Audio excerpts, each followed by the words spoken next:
Pues yo estoy enojado, amigo, porque, bueno, este video saldrá, ¿verdad? Más adelante, pero el día de hoy, que nos hemos despertado con la aprobación de la reforma judicial, ¿verdad? En donde todos los comentarios son: el mes de septiembre, el mes de la independencia, México ha perdido la independencia.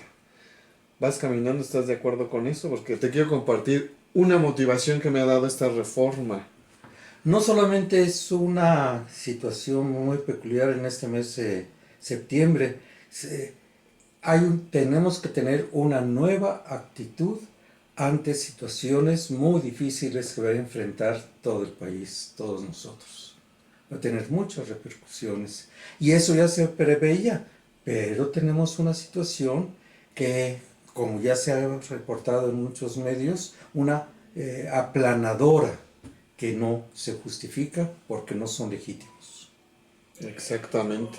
A mí lo que me ha motivado esta reforma es para ahora estudiar en la licenciatura en Derecho, poderme postular como magistrado, porque no piden ni experiencia ni nada, nada más que uno esté titulado, ¿verdad? Entonces, Y ni titulado, pasa con que tengas la experiencia y que puedas tener... que sea honrado y honesto.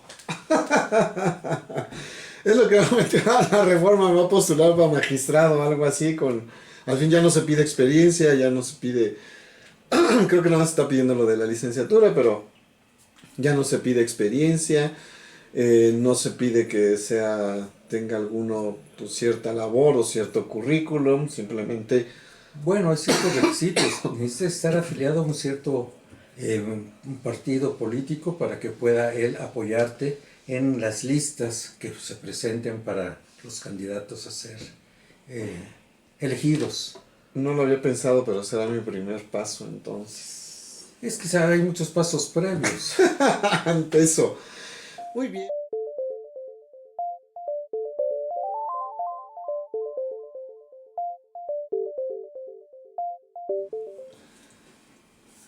Bienvenidos a De lo Católico Más, un episodio más que hoy compartimos con nuestro invitado estelar, Monseñor Guillermo Moreno Bravo. Seguiremos, ¿verdad?, con esta charla amena, con esta plática tranquila, de amigos, de poder seguir compartiendo nuestra experiencia con la experiencia que va teniendo nuestro público.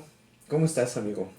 Bien, estamos impulsando nuestro espíritu a la renovación que tiene la Iglesia, que fue para nosotros el Concilio Vaticano II. Muy bien, vamos a un poquito recapitulamos el Concilio Vaticano II. Las preguntas, la vez pasada hicimos, claro. Habíamos dado un poquito del contexto histórico, ¿no? Lo convoca el Papa Juan XXIII, sí, pero habíamos empezado a hablar un poco de las experiencias sobre mi niñez, cómo fue una situación peculiar con la liturgia.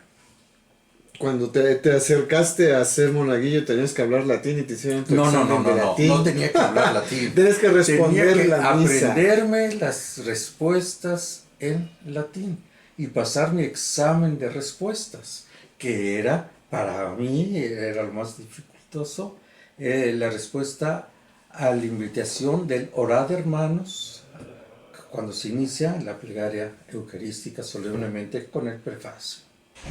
Y nos quedamos en que había constituciones dogmáticas y constituciones no nos quedamos no precisamente en aquella época, cómo era la situación de la liturgia.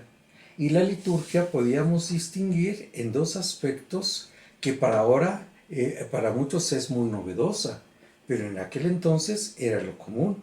Las misas solemnes, las misas pontificales, las misas en que se requería a alguien que estuviera diciendo lo que se tenía que hacer. Las misas rezadas entre semana, pues relativamente no había mayor problema. Lo mismo que el domingo, el acólito, el monaguillo, sabía, porque todo era de espaldas al pueblo de Dios. Y claramente había algunos lugares fijos que se puede decir que con las reformas propuestas y señaladas y por los documentos como consecuencia del Concilio Vaticano II, reformaron la liturgia. Así, por ejemplo, se tenía los lugares fijos, que era la epístola y el evangelio. Terminando la epístola, hacía un pequeño movimiento el presbítero que estaba celebrando la misa para que uno se acercara y con trabajos pasara el misal al otro lado para que pudiera proclamar el evangelio. Entonces era dentro del mismo margen del altar el lado de la epístola y el lado del evangelio. En la actualidad no existe que se diga está en el lado de la epístola, del lado del evangelio, sino es un pequeño detalle de las situaciones actuales.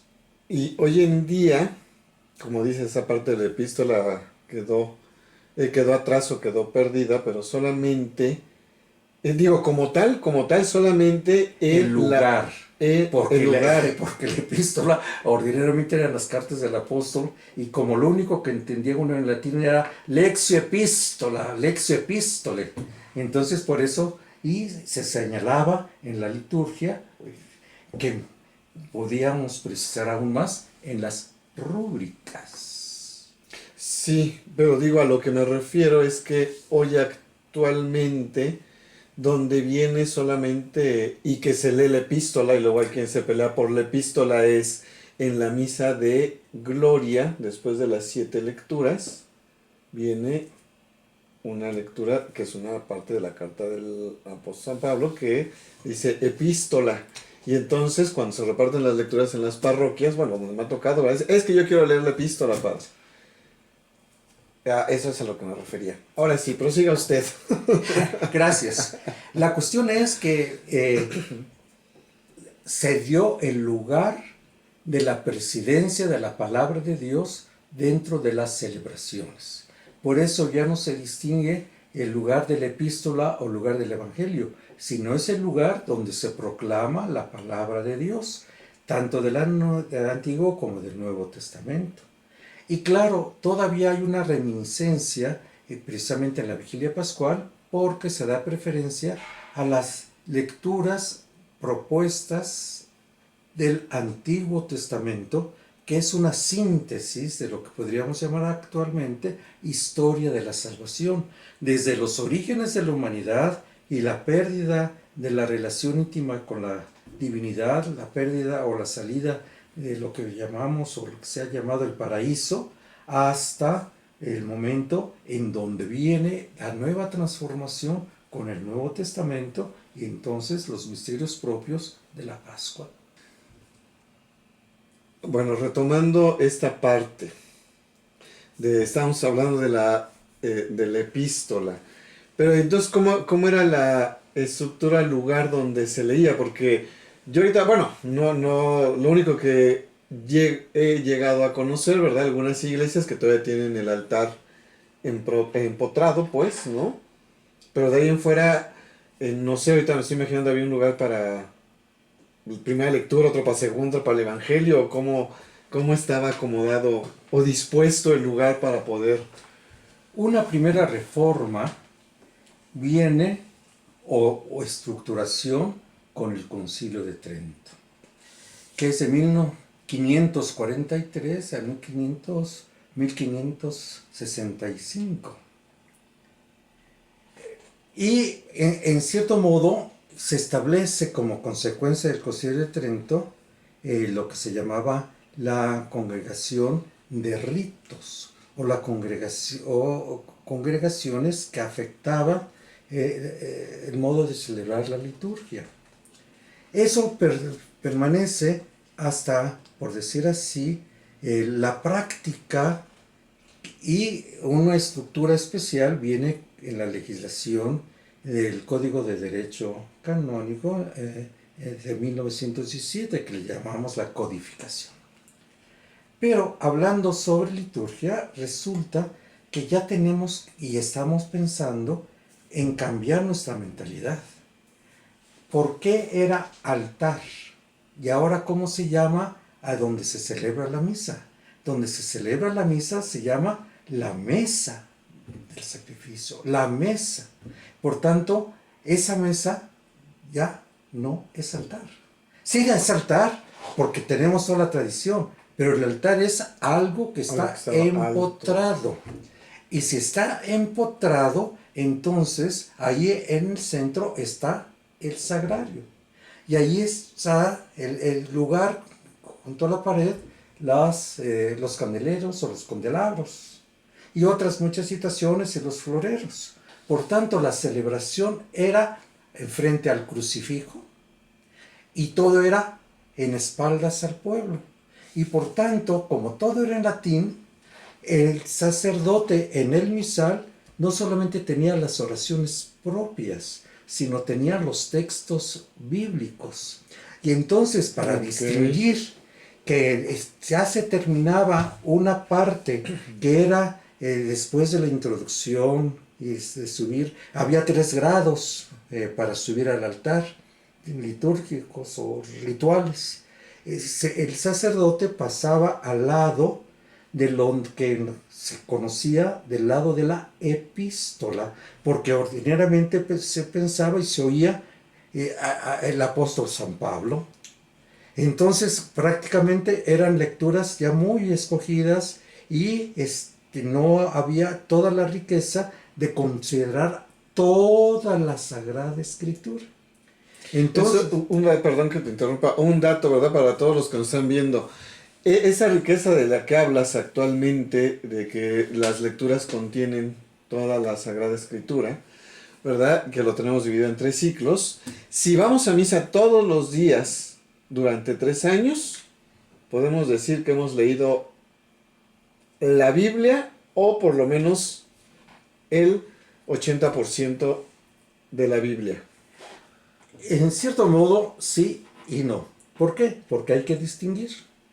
Se distingue la celebración de la palabra de Dios en 3 semanas y tenemos la celebración de la palabra de Dios dominical. Cuando es dominical, los 3 ciclos están conocidos, el ciclo A, el ciclo B y el ciclo C. Cada uno de los ciclos tiene un evangelista como eje. Con sentido. No sé si tengan sentido o no tengan sentido. Lo que sí es que tiene la orientación. Es el que conduce. Es, digamos, que la liturgia considera en las Sagradas Escrituras, el Nuevo Testamento, hay 4 evangelistas. Y se debe de proclamar íntegro cada uno de ese legado que tenemos, de esa proclamación. Tenemos a San Mateo, Marcos, Lucas y Juan. Y entonces cada uno de los ciclos lleva o está conducido por un evangelista. Uno es San Mateo, San Marcos y San Lucas. San Juan, todo el evangelio de San Juan se proclama en cada uno de los ciclos, tanto en el ciclo A, con el B, con el C, pero en general no es una propuesta del Evangelio de San Juan continuado, sino hay grandes momentos en esas presentaciones, como es el periodo de la Navidad. Una vez viene San Juan. También San Juan se lee y se proclama ordinariamente en tiempo de la Pascua. Entonces se va integrando el Evangelio en esos 3 ciclos. En el ciclo de 2 años se lee a grandes rasgos, todos los libros de la Sagrada Escritura entre semana. Pero como entre semana son más días en 3 años que los domingos, o mejor dicho, 3 semanas son 2 años, y los domingos, como están muy limitados por muchas situaciones, es en 2 años. Entonces, en 3 años, para los domingos, la palabra de Dios, que integra sobre todo el Antiguo Testamento. Y en 2 años, si es entre semana. Entre semana. Para que se animen a ir a la Eucaristía diario y 2 años puedan, después de 2 años puedan presumir que ya han leído, grandes, ¿verdad? que han escuchado por lo menos. Por lo menos escuchado en su mayoría todos los libros de la Sagrada Escritura. Tomemos el año litúrgico, que es todo un ciclo. En el año litúrgico hay 2 ejes. El año es el centro de nuestra fe, nuestra celebración fundamental, que es la Pascua, la resurrección del Señor. Pero para que resucite el Señor, necesita su nacimiento. Entonces el otro eje es la Navidad. Alrededor de esto, el tiempo litúrgico se arma. Hay una preparación a la Navidad con el Adviento, hay una preparación intensiva para la Pascua con la Cuaresma. Y entre el Adviento y la Navidad y terminando el ciclo de Navidad a la Pascua o a la Cuaresma, viene lo que llamamos el tiempo ordinario. Y después de la Pascua, que son los 50 días de Pascua, el tiempo propio, se retoma nuevamente el tiempo ordinario hasta que termina en la nueva configuración y estructura, en la reforma litúrgica, con la celebración de Cristo, Rey del Universo, que es lo que cierra el año litúrgico, y después de ese domingo de la festividad, de la solemnidad de Cristo Rey, entonces empieza la preparación a la Navidad con el Adviento. Que próximamente nos estaremos acercando a esa fiesta o a ese momento del ciclo litúrgico. Dentro de eso que estamos hablando, hay una parte también en la celebración que muchas veces la gente nos pregunta. Yo creo que te ha tocado que te pregunten. Que llegan y dicen, oiga padre, es que llegué al Evangelio, ¿sí me vale la misa o no me vale la misa? ¿Usted qué opina? ¿Le vale o no le vale? Le vale. Y le vale mucho, le vale poco. No quiero meterme en muchos detalles porque hay que distinguir. Una de las situaciones propias es hay que distinguir. ¿Qué es lo más importante? ¿El cumplimiento estricto de la ley externa o la situación de poder participar en el misterio fundamental del cristiano, que es la vida de la gracia y que es unirse al misterio de Cristo Redentor?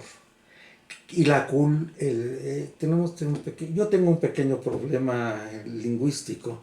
Utilizamos mucho que se utiliza que la Eucaristía es el culmen de la vida cristiana.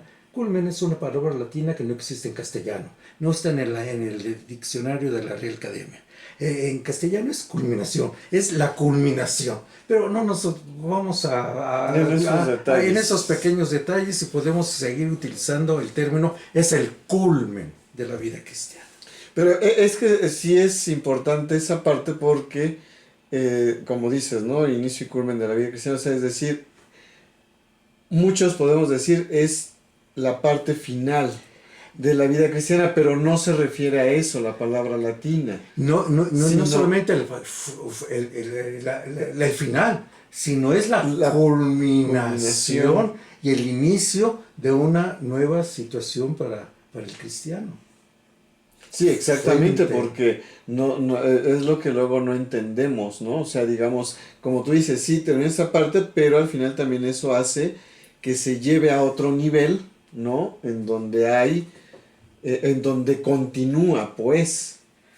Antes de la reforma litúrgica como consecuencia del Concilio Vaticano II, vienen las situaciones de solemnizar la Eucaristía, o sea, la misa. Y entonces podemos decir, no sé si lo retocamos la vez pasada o no, que hay una serie de consideraciones para la celebración de la misa. La presidida por el obispo, que entonces eran las llamadas pontificales. Sí, las misas pontificales. Sí, y entonces, ordinariamente, sobre todo en nuestros en nuestras comunidades cristianas, en los pueblos o en las regiones propias de nuestro país, por no decir de América, pero centrémonos en lo poco que yo medio conozco. La fiesta patronal era un éxito si era la presencia del obispo. Entonces se necesitaba pontificar. Y ordinariamente algunos sacramentos, especialmente la confirmación, no la celebraba el presbítero, sino el obispo. Por eso estaba muy unida la celebración de la fiesta patronal con la presencia del obispo y la celebración de confirmaciones. Pero si para hacer confirmaciones es que ya hay una preparación y hacen la primera comunión. Entonces había primeras comuniones, confirmaciones, el pontifical y todo lo que se requería. Y entonces, para eso implicaba la penitencia, el sacramento de la penitencia, implicaba bautizar. Y entonces la confirmación era de todas las edades, eran recién nacidos. ¿Por qué? Porque nuevamente había la expresión hasta la venida del señor obispo. O sea, pasaba mucho tiempo. Por lo menos un año, digámoslo así. Mínimo. O sea, mínimo un año para que volviera a ir a la fiesta patronal. Entonces, muchas personas de edad, tenemos otro problema en las expresiones de edad adulta. ¿Cuándo es la expresión adultez? No corresponde nuestra mentalidad de adultez, porque la adultez es un estadio en la personalidad. Un niño de 8 años puede ser maduro a sus 8 años de mentalidad de 8 años. Por tanto, un adulto, muchas veces pensamos que es que ya tiene la mayoría de edad. Pues no. Sí, también. Bueno, sí, pero no puede concordar. Entonces, resulta que tanto el Estado, la situación civil, como la situación en la iglesia, se cambia la fecha o el requisito de la mayoría de edad. Antiguamente, uno terminaba secundaria y preparatoria siendo menor de edad. A mí me tocó que la mayoría bueno, actualmente de edad, también, si uno va normal, termina primaria y secundaria siendo menor de edad. Pues sí, ¿no? Pero antes la mayoría de edad, uno se terminaba los estudios universitarios y era menor de edad, porque la mayoría de edad se daba a los 21 años. Se recorre a los 18. Antes de los 18 años, y todavía para nuestra legislación, tanto civil como canónica, es menor de edad 18 años, pero a los 18 años o 17 años o 15 años ya es una persona adulta. Por tanto, nosotros, ¿cuál es el criterio de la adultez? Cuando uno empieza a distinguir por sí mismo, todavía no se comprende plenamente, pero ya distingue el ser humano, varón o mujer, el bien y el mal. Mi conciencia me dice que lo hice bien o que lo hice mal. Y esa es entonces un criterio de evaluación mental. Pero no nos estamos metiendo más que en unas situaciones, porque yo quería tratar para poder responder a la epístola y al evangelio. Okay. Y otras situaciones. Muchas veces en catedral, ¿qué es catedral? La sede del obispo. Y por tanto, ordinariamente, cuando el obispo celebra en su catedral, antes del Vaticano II, ¿qué hacía? Pontificales. Y las pontificales solemnes con el obispo, que ordinariamente eran las festividades propias del año litúrgico, o algunas titulares o misterios, como es la Santísima Trinidad, o como es la Asunción de María, o como es alguna otra. Entonces, ese pontifical era el obispo, que tenía un presbítero, había ministros ficticios, es decir, algunos que resultaban que eran presbíteros, pero hacían las funciones de diácono y subdiácono, porque había entonces entre las órdenes mayores subdiaconado, diaconado y presbiterado. Como ordinariamente no había subdiáconos perpetuos ni diáconos permanentes, entonces se suplía esa función litúrgica con el diácono y subdiácono de la misa.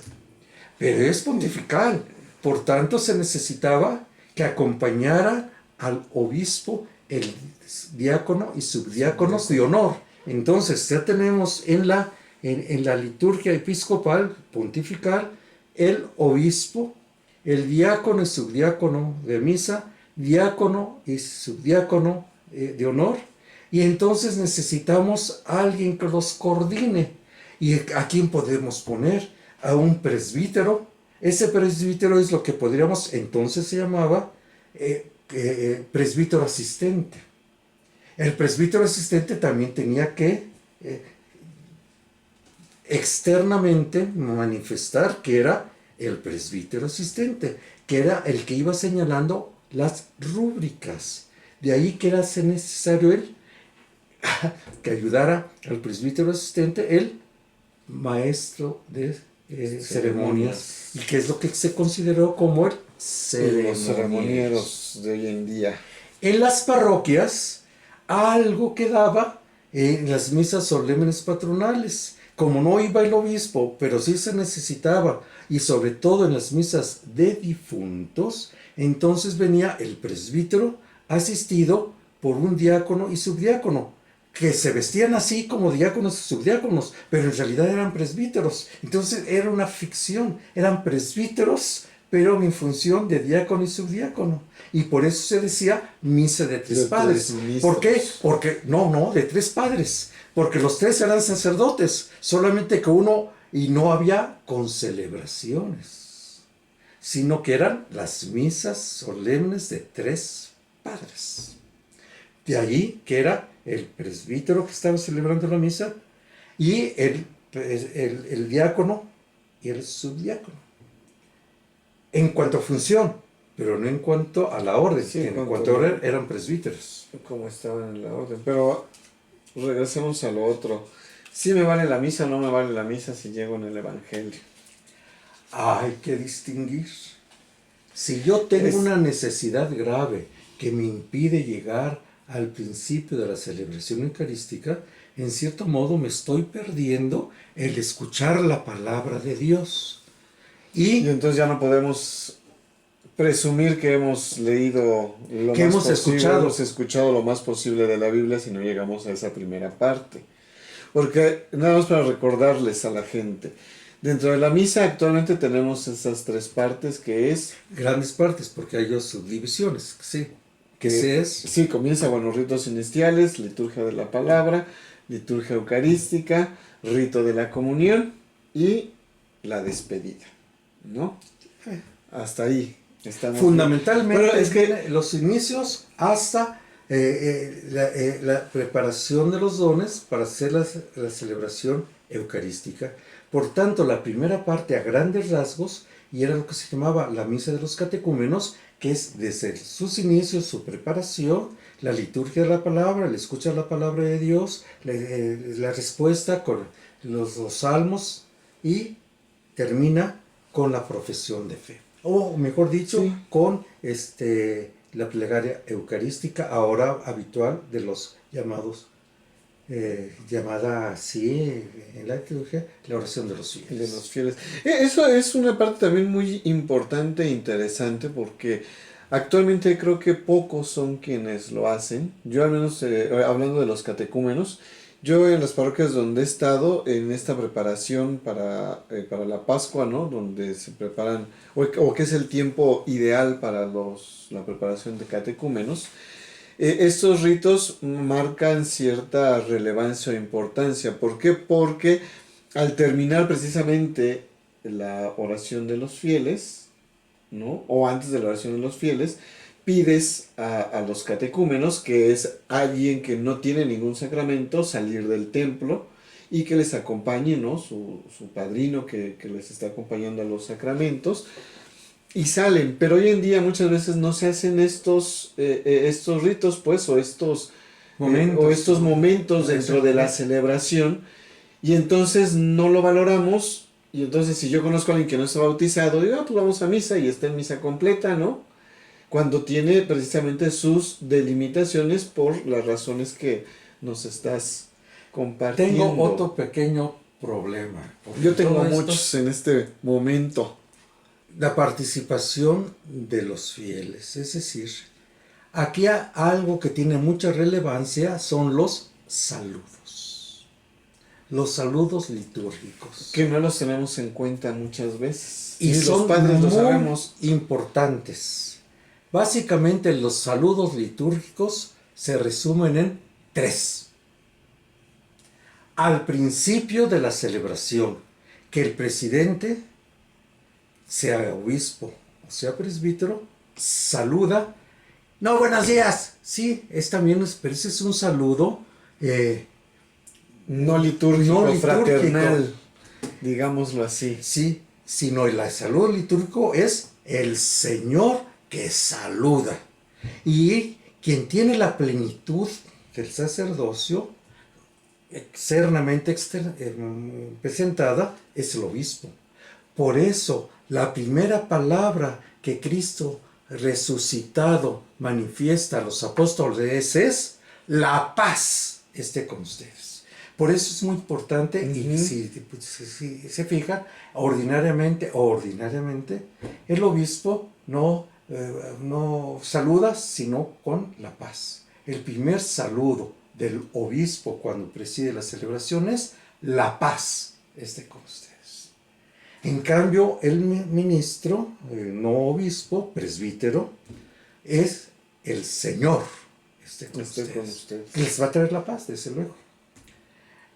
El otro saludo no depende directamente del presbítero, depende del diácono, porque el diácono no ha intervenido, y el diácono va a proclamar la palabra de Dios fundamental, que es el Evangelio. Es la nueva presentación que culmina y que da sentido al Antiguo Testamento y lo prolonga en nuestra celebración. Y entonces viene el saludo del diácono. El diácono no ha saludado a la asamblea, y entonces viene: el Señor esté con ustedes. También presenta un saludo litúrgico. Claro, ordinariamente, cuando no hay diácono, pues ¿quién lo hace? Pues el mismo presbítero. Pero hay que distinguir. Sí, exactamente. Cuando no hay diácono, es quien lo hace es el presbítero, ¿no? Entonces, en este caminar, nada más para que podamos distinguir las partes dentro de la misa, decías: el primer saludo, el Señor esté con ustedes, que es después de decir el nombre del Padre, del Hijo y del Espíritu Santo. ¿Por qué? Entonces porque es se muy saluda. Importante para el cristiano el signo redentor de la cruz. Y que nosotros hacemos la acción en nombre del único Dios vivo y verdadero, que es 3 personas realmente distintas. Sí, claro, es la misma parte, ¿no? Como nuestra gente también lo hace, ¿no? O sea, el nombre del Padre, del Hijo: ay, Señor, que sea me vaya bien, ¿no? Ay, Padre, Hijo, Espíritu Santo, que me vaya muy bien en la entrevista, ¿no? Vamos a una pausa.